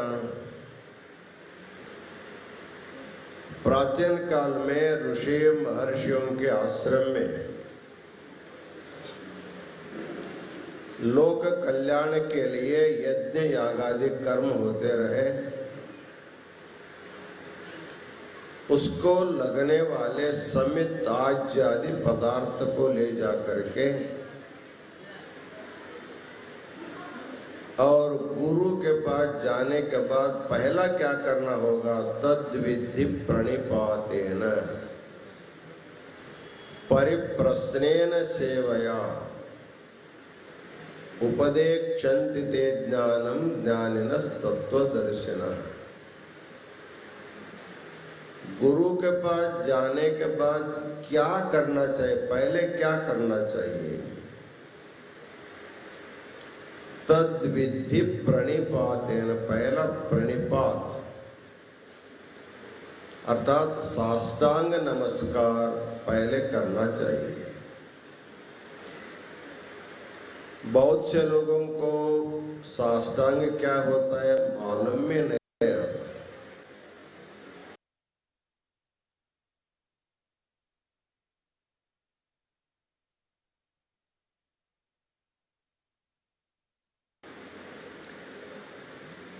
वैसे विनोद के लिए कथा हम हमेशा कहते रहते हैं। एक गांव में एक गृहस्थ गुरु को निमंत्रित दिया था पूजा के लिए। गुरु आए। गुरु पहली बार आया करके बहुत सारी सामग्रियां खाद्य पदार्थ घर के महिलाएं बनाया था। सभी पदार्थों को उनके थाली में परोसा गया। उसके बाद गुरु महाराज ने कहा साष्टांग नमस्कार करो। साष्टांग प्रदान करो। उसको मालूम नहीं साष्टांग क्या है। घर में इधर उधर सब ढूंढा, साष्टांग तो मालूम नहीं कैसे मिलेगा। बच्चों को बुलाया। किराना दुकान में जाओ, कोई चीज हमने बोला है गुरुजी को साष्टांग चाहिए, 1 रुपया ले जाओ, 1 रुपये का साष्टांग ले आओ। वो बच्चा 1 रुपया नोट ले करके दौड़ता दौड़ता गया। गांव के श्रेष्ठी सेठ जो है दुकान में बैठा था। उस दिन उसको पत्नी के साथ झगड़ा हुआ था। बहुत गुस्से में बैठा था। उसी समय ये बच्चा दौड़ता हुआ गया। सेठ जी 1 रुपया का साष्टांग दीजिए। उसको मालूम था साष्टांग क्या होता है। साष्टांग एक नमस्कार की पद्धति है। उसको दंडवत प्रणाम भी कहा जाता है। ये मूर्ख लड़का उसको दुकान में मांगने आया। उन्होंने कहा इस रुपए रखे रहो, तुमको साष्टांग देंगे करके जोर से उसके गाल पर थप्पड़ मार दिया। वो बच्चा उसको ठीक से ऐसे पकड़ा, समझे यही साष्टांग है। अपने गाल पर हाथ रख करके दौड़ता दौड़ता आया। माता जी मैं साष्टांग लाया हूं। माता जी दे दो। जैसे सेठ ने बच्चों को गाल पर मारा था, वैसे बच्चा ने माँ के गाल पर एक चपाटा मारा। वो भी उसको पकड़ लिया। गुरुजी के पास गए। गुरुजी साष्टांग लाए हो, डालो। गुरु को भी जोर से थप्पड़ मार दिया। जो पूरब मुख में बैठा था उसका मुख पश्चिम में चला गया। उनका माता जी ये क्या कर रही है? हम आपको सब कुछ परोसा था, आपने साष्टांग मांगा इसलिए मेरा बच्चा दुकान से साष्टांग लाया था, आपको दे दिया। तब गुरु ने कहा माँ जी ये साष्टांग दुकान में नहीं मिलता है, इसको खुद गुरु को नमस्कार के द्वारा समर्पण किया जाता है। लेकिन मैं कभी भी आपके घर नहीं आया हूँ, पहली बार आया हूँ। तुम लोग भी मठ में नहीं आए, गुरु शिष्यों का संबंध न रहने के कारण जो देख देख करके सीखना चाहे उसको बोल करके सिखाना पड़ रहा है। तब बच्चा और बेटे दोनों को बुला करके गुरुजी ने साष्टांग क्या होता समझाया। बाद में दोनों माँ और बेटे दोनों साष्टांग डाल दिया। बाद में उन्होंने अन्न का ग्रहण किया। तो गुरु के पास जाने के बाद पहले आपको नमस्कार करना पड़ता, उसका नाम साष्टांग, उसको दंडवत प्रणाम कहते हैं। वैसे हमारे भारतीय संस्कृति में नमस्कार का बहुत बड़ा महत्व है। अभिवादनशीलस्य नित्यं वृद्धोपसेविनः चत्वारि तस्य वर्धन्ते आयुर्विद्या यशो बलम्। हर एक आदमी को क्या चाहिए? कम से कम अपमृत्यु न हो। जितना आयु भगवान से मिला है उतना आयु पूर्ण होने तक हम स्वस्थ रहना चाहिए। आयु की अपेक्षा होती है। थोड़ा बढ़ जाए तो अच्छा है, ये भी भावना रहती है हमारा आयु बढ़ जाए। केवल आयु है लेकिन मूर्ख हो करके जीने से कोई मतलब नहीं। इसलिए विद्या भी चाहिए, आत्मविद्या। आयु भी है, विद्या भी है, लेकिन सब तरफ उसकी कीर्ति यदि नहीं फैली है तो भी समाधान नहीं होता है। कीर्ति भी चाहिए, इसके साथ दैहिक बल भी चाहिए और बौद्धिक बल भी चाहिए। इसलिए आयु विद्या यशो बलम, इन चार चीजों की प्राप्ति के लिए मनुष्य निरंतर प्रयत्न करता रहता है। लेकिन हमारे ऋषि महर्षियों ने, आचार्यों ने कहा जो दुर्लभ चार तत्व है इसको पाने के लिए तुमको बहुत बड़ा परिश्रम करने की जरूरत नहीं। तुम रोज बड़ों को नमस्कार करते जाओ। घर में माता पिता होते उनको नमस्कार करो, बड़े भाई बहन होते तो उनको नमस्कार करो, आपको विद्या देने वाले गुरु को नमस्कार करो,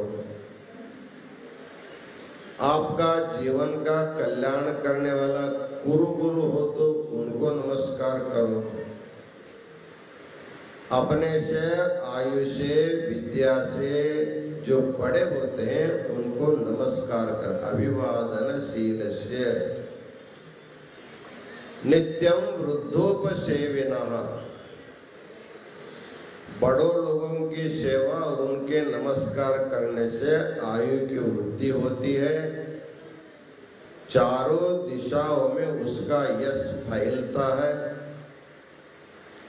और आत्म विद्या के साथ लौकिक विद्या भी उसको प्राप्त हो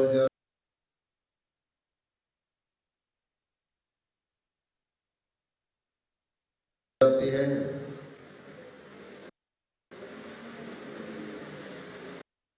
और उसके दैहिक और बौद्धिक बल भी उनको मिल जाता है। इसलिए हर एक व्यक्ति को प्रतिदिन बड़ों को प्रति श्रद्धा रख करके केवल नमस्कार करने से, हम गुरु के पास जा करके पहले नमस्कार करो। वैसे नमस्कार में अनेक प्रकार में शास्त्रों में बताया गया है। एकांग नमस्कार, त्रिंग नमस्कार, पंचांग नमस्कार और साष्टांग नमस्कार। केवल सिर झुका करके जो नमस्कार किया जाता है उसको एकांग नमस्कार, केवल सिर को झुका करके जो करते उसको कहते एकांग नमस्कार। दोनों हाथ जोड़ करके सिर झुका करके जो नमस्कार करते उसका नाम त्रिअंग नमस्कार, 3 अंगों के द्वारा करने वाला नमस्कार। अपने दोनों घुटनों को जमीन को टेक करके पूरा झुक करके दोनों हाथ जोड़ करके सिर नवा करके जो नमस्कार किया जाए उसको पंचांग नमस्कार, 2 पैर 2 हाथ और 1 सिर। सबसे अंतिम नमस्कार है साष्टांग नमस्कार। जैसे हाथ में एक डंडा ले करके उसको डंडा को छोड़ देने से उसके सारे अंग जमीन को जैसे लग जाते हैं, वैसे दंडवत जो नमस्कार किया जाता है उसी को साष्टांग नमस्कार करते हैं। इस नमस्कार करने से क्या होता है? नमस्कार करने से गुरु को लाभ होता नहीं, नमस्कार करने वालों को लाभ होता है। क्या होता है? जैसे हमारा जो मन बुद्धि जो होते हैं हमेशा अभिमान और अहंकार से भरे रहते हैं।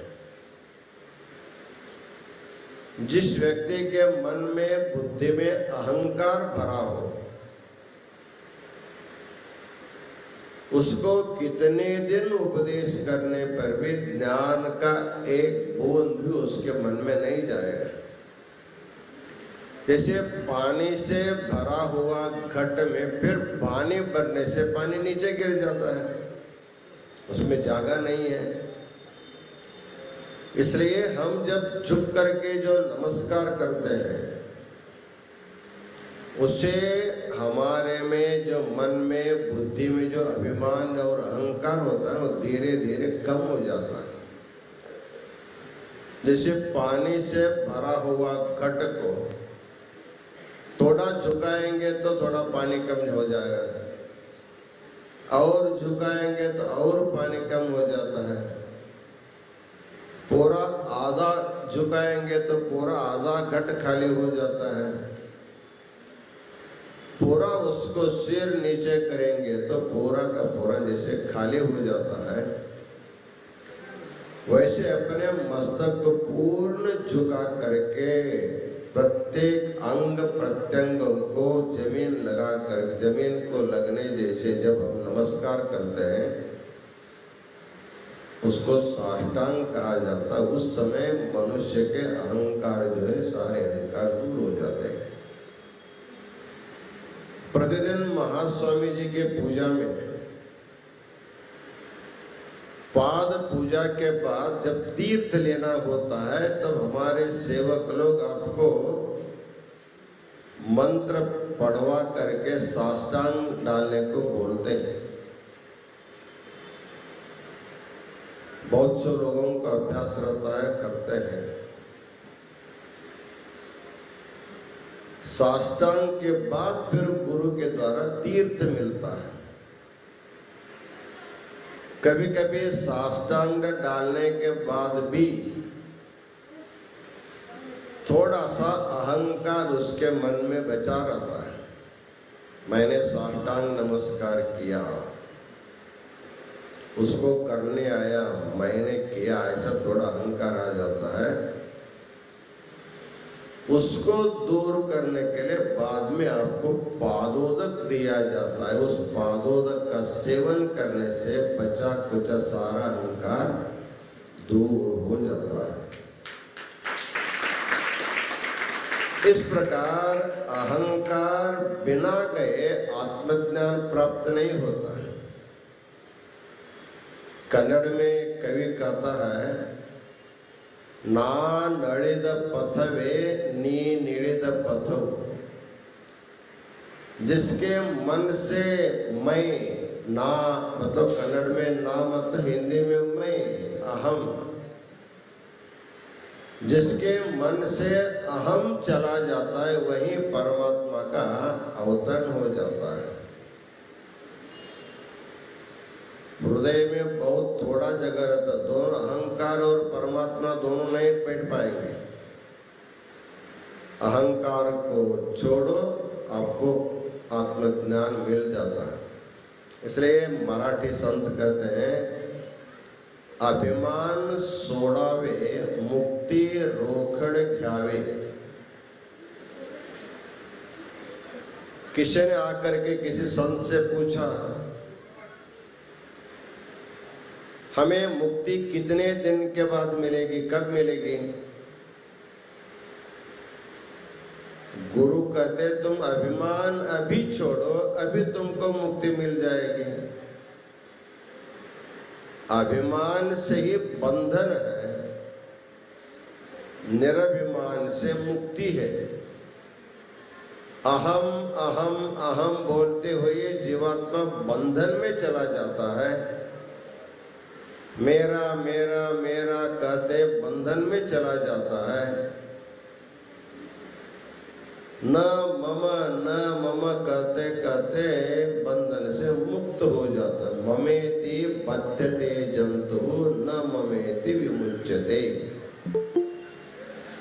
मैं मेरा कहते कहते जीवात्मा बंधन में चला जाता है और उसको दूर हो जाने के बाद उसको मुक्ति आसानी से मिल जाती है। इसलिए संसार में आने के बाद जीवन भर हम संसार के सुख दुखों को तो भोगते ही भोगते हैं। किसी को ज्यादा सुख रहता है, किसी को ज्यादा दुख रहता है। केवल सुख ही नहीं, केवल दुख ही नहीं, किसी के जीवन में दुख सुख का मिश्रण होता है। तो सुख दुख का जिंदगी में भोग करते, अनुभव करते करते यदि हम ऐसे मर जाते हैं तो फिर सुख दुख भोगने के लिए फिर जन्म लेना पड़ता है। इसलिए संसारार्तो गुरुम यायात, संसार के दुखों से त्रस्त जो जीव है, इन त्रितापों से मुक्त होकर के मुक्ति पाने के लिए उसको गुरु के शरण में जाना पड़ता है। इसी को गुरु कारुण्य स्थल,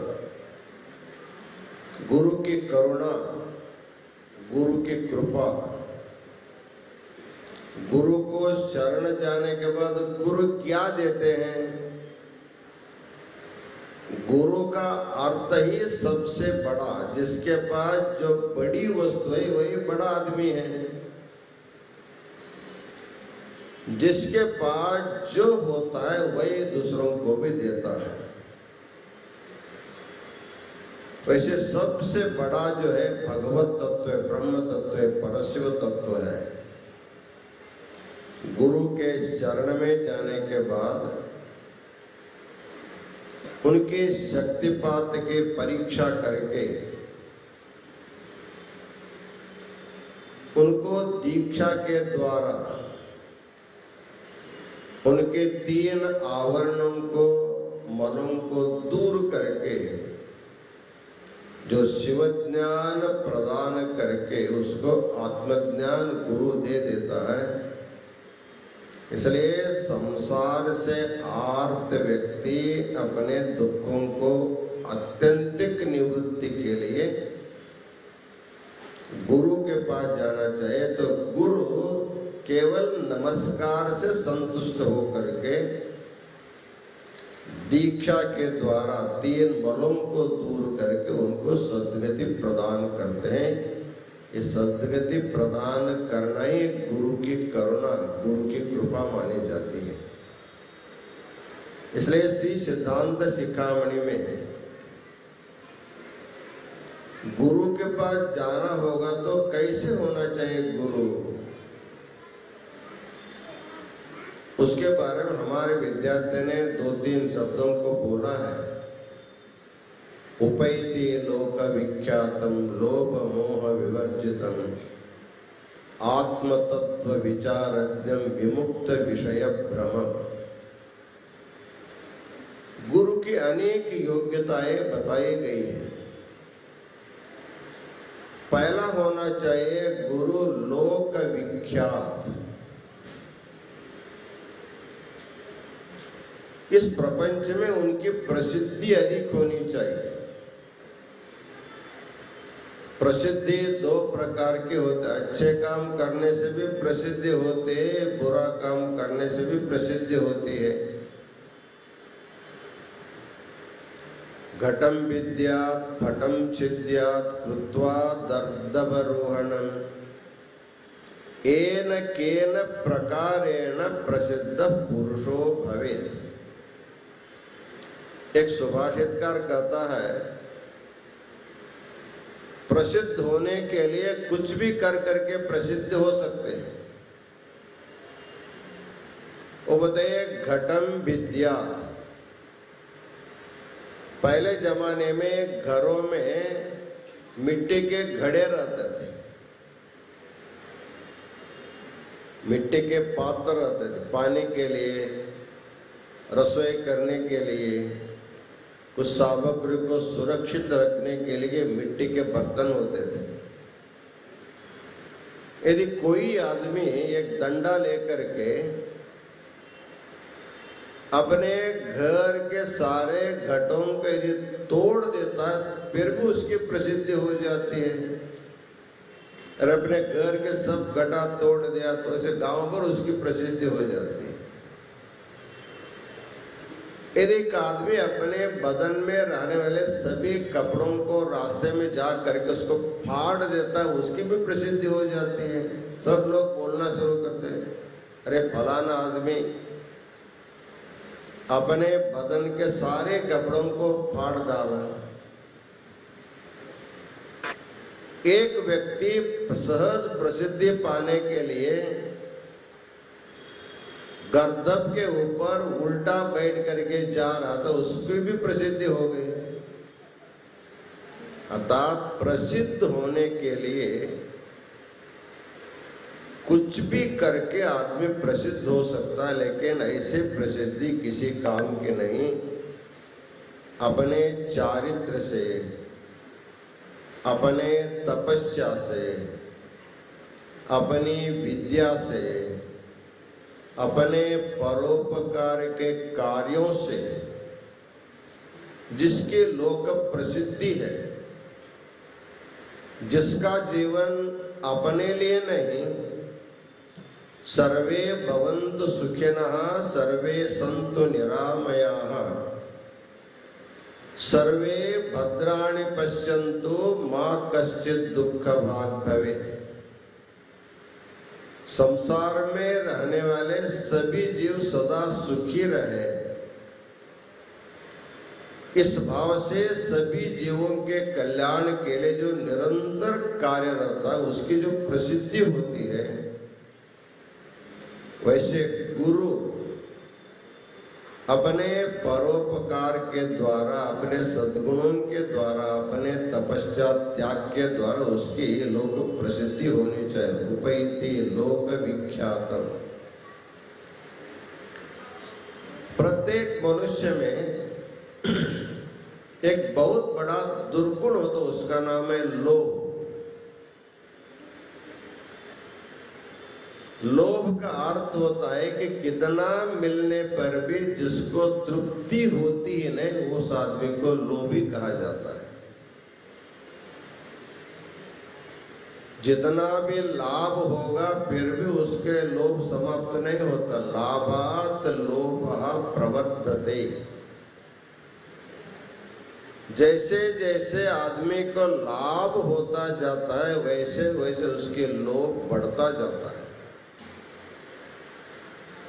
लोभ को दुर्गुण क्यों कहा गया?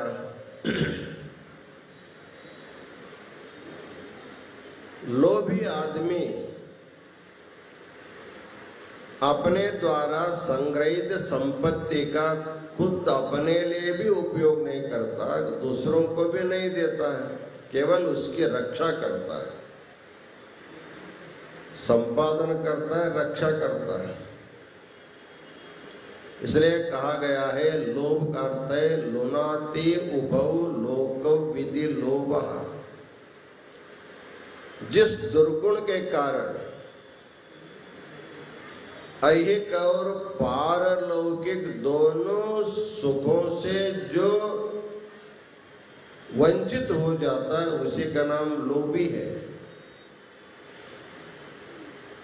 यह लोक में अपने लिए भी खर्च नहीं करता, इसलिए यह लोक का सुख सब चला गया, और दान दे करके पुण्य संपादन किया होता तो परलोक में उस पुण्य के द्वारा सुखी हो सकता था, लेकिन दान भी नहीं दिया, इसलिए मरने के बाद सदगति भी नहीं होगी, अच्छा लोक की प्राप्ति भी नहीं होती है। जितने दिन रहता दरिद्र के संपत्ति होने पर भी दरिद्र के जैसे जीवन बिताता है, और मरने के बाद सब यहीं छोड़ के जाता है और वहां भी दरिद्र के जैसे जीवन बिताना पड़ता है। इसलिए लोनाति उभौ लोक विधि लोभ, ऐहिक और पारलौकिक दोनों लोगों के सुख को जो छेदन कर डालता है उसी का नाम लोभ है। इसलिए लोभ को सबसे बड़ा दुर्गुण कहा गया है। प्रायः लोभ गुण हर एक आदमी में कुछ न कुछ कम ज्यादा रहता ही है, निर्लोभी कोई नहीं रहता है, लेकिन उसकी थोड़ा सीमा रहेगा तो अच्छा है। लेकिन संपादन करना, खुद भी उपभोग नहीं करना, दूसरों को भी नहीं देना, इसलिए कहा जाता है हमारे संपत्ति का दानम भोगः नाशः तिस्रो गतयो भवन्ति वित्तस्य यो न ददाति न भुंक्ते तस्य तृतीया गतिर्भवति। संपत्ति का 3 ही उपयोग है। पहला